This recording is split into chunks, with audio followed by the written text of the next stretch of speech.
আসসালামু আলাইকুম রহমতুল্লাহ।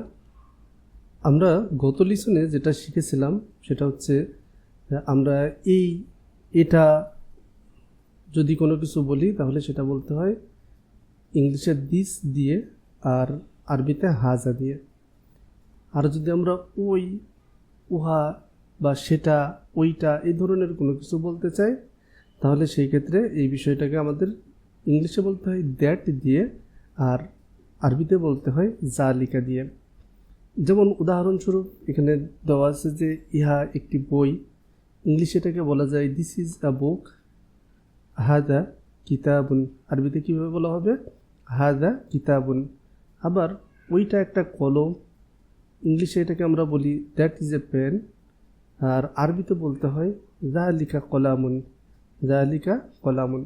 আরও কিছু উদাহরণ দেওয়া হয়েছিল, যেমন দিস ইজ আ বুক, হাদা কিতাবুন, দিস ইজ আ পেন, হাদা কলামুন, দিস ইজ এ মস্কো, হাদা মসজিদুন।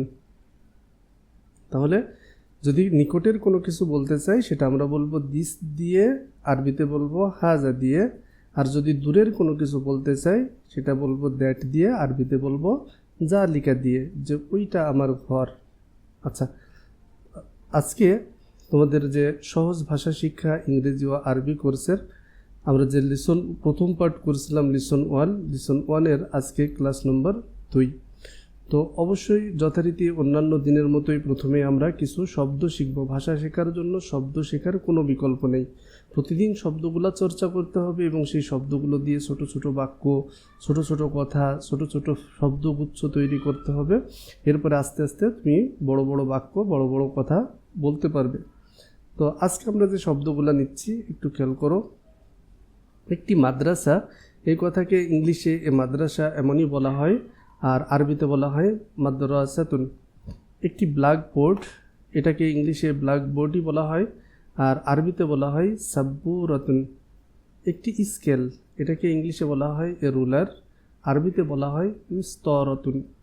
একটি খাতা, ইংলিশে হবে এ নোটবুক, আর আরবিতে হবে কুররাসাতুন। একটি ঘর, কক্ষ, ইংলিশে বলা হয় এ রুম, আর আরবিতে বলা হবে হুজরাতুন অথবা গুরফাতুন। একটি জানালা, এ উইন্ডো, আর আরবিতে হবে নাফিজাতুন। একটি ব্যাগ, এ বাগ, আরবিতে হবে হাকিবাতুন, হাকিবাতুন।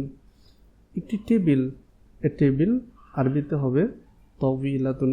সর্বপ্রথম কাজ হচ্ছে তোমাদের এই শব্দগুলা 5 বার 10 বার পড়ে পড়ে শব্দগুলো সম্পর্কে সুন্দরভাবে, যে এই বিষয়টাকে, এই বস্তুটাকে ইংলিশে কি বলে এবং আরবিতে কি বলে।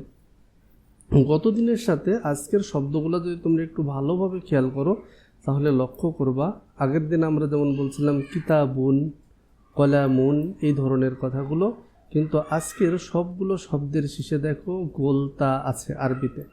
আরবিতে কি আছে? গোলতা আছে। এই গোলতা যুক্ত শব্দগুলোকে মূলত নারীবাচক শব্দের ক্ষেত্রে এই গোলতা যুক্ত করা হয়।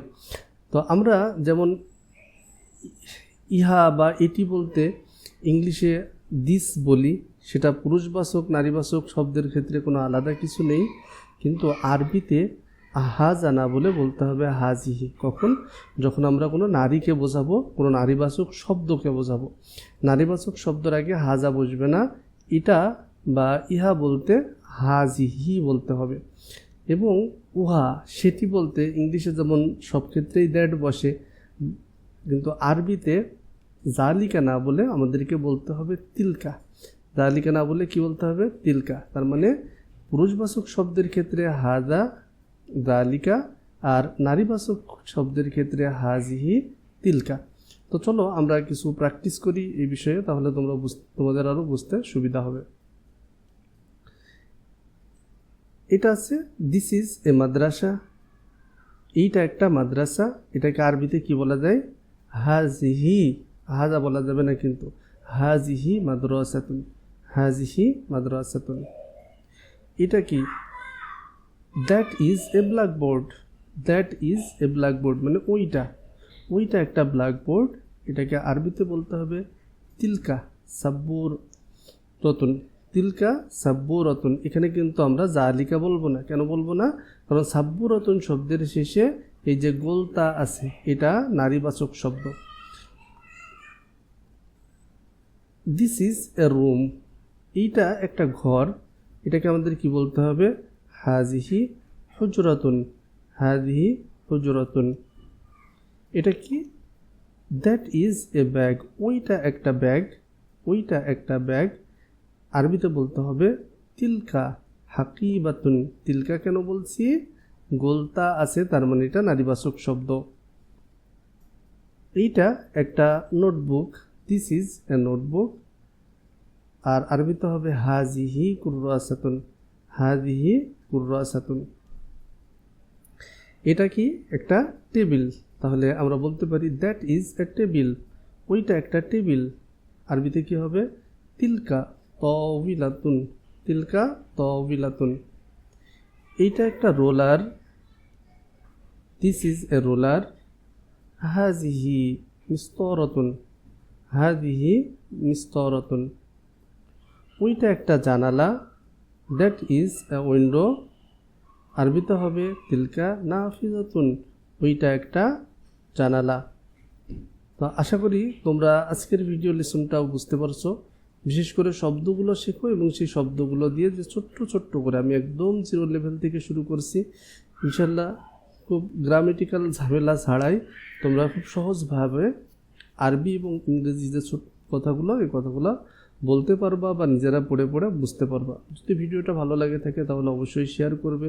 এবং এ ধরনের ভিডিও আর চাও কিনা, মানে আমি কোর্সটা যেহেতু ফ্রিতে দিচ্ছি, এটাকে আসলে কন্টিনিউ করব কিনা সেটা তোমাদের ইচ্ছার উপরে নির্ভর করবে। যদি কেউ দেখার না থাকে বা কারোর উপকারে না আসে, তাহলে সেখানে তো শুধু শুধু শ্রম দিয়ে লাভ নেই।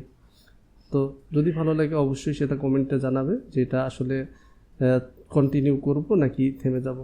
দেখা হবে পরবর্তী ভিডিওতে, চর্চা করতে থাকো। আল্লাহ হাফিজ।